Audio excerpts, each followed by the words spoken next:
Raging Gale by James Ryan. Read by the author. Part the 44th. The French are boarded. The raging gale crossed the bow of the French vessel as she made her turn to starboard, and steadied herself closer in on her prey at an advantageous angle. Sanders needed only to make a single rising yell to have Collins call out, "Fire all!" The sound seemed less thunderous to Hope this time, though whether it was familiarity or the difference in sound between firing one large shot versus many small ones, she could not say. She did watch this time, as the grape shot filled the air like angry hornets, striking down anyone still standing on the deck.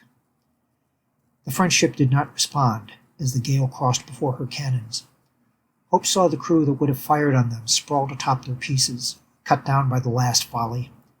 She could barely make out those few above board not felled by the 2 rounds, hidden from sight by the smoke from the burning decks.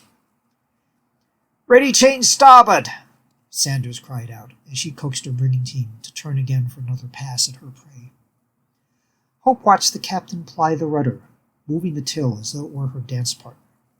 That moment, as she watched her dance the deck, deftly moving her feet and swinging under and around the till to make the next pass, awed her into stunned observation. It was only Andrews giving her a nudge that broke the spell. She was too stunned at first from the broken enchantment to be able to react. "I said, are you going over with us again?" he asked. "We're ready to board her."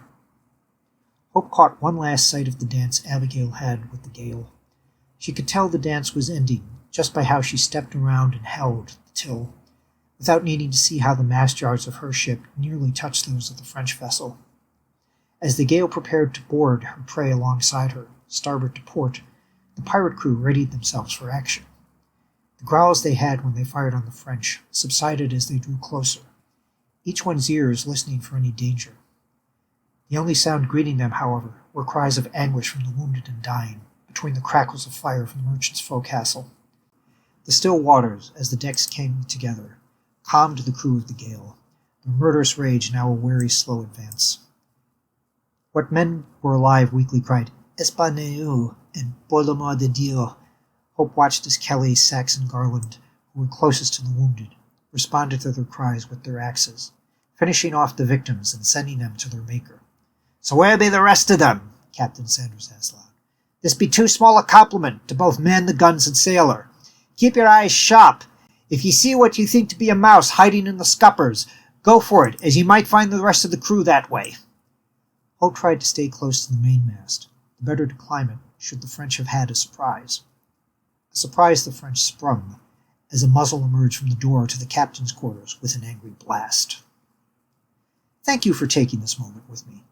If you want to keep up with new chapters as they get posted, please subscribe to the channel and click the bell icon for notifications for when pieces go up.